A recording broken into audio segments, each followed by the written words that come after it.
The message that I want to share today is what has been told to us by the Messenger of Allah sallallahu alaihi wasallam on the authority of Abu Hurairah, that the Messenger of Allah sallallahu alaihi wasallam said, Allah has appointed a remedy, a cure for every disease He has sent down.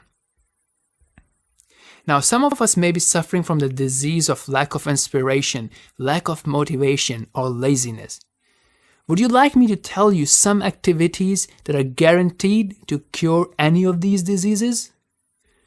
Guaranteed by whom?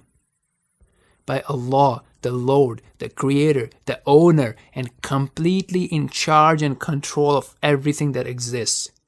Firstly, is the prayers, as we just saw in the last verse that we read. Secondly, the speech of Allah, and specifically from the speech of Allah, there are certain specific surah, the chapters, such as the chapter of al-Fatiha, or the last 3 chapters of Quran.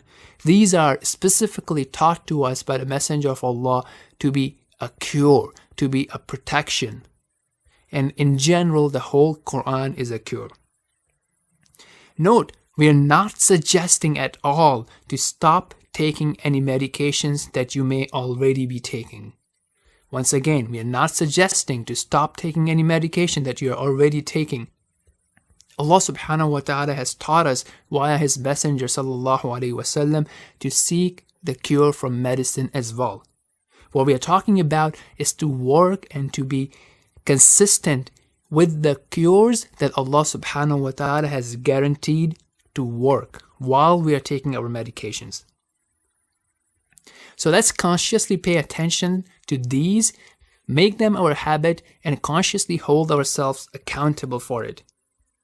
Finally, as you do these, ask Allah to inspire you with motivation and passion to do things that are specially suited for yourself.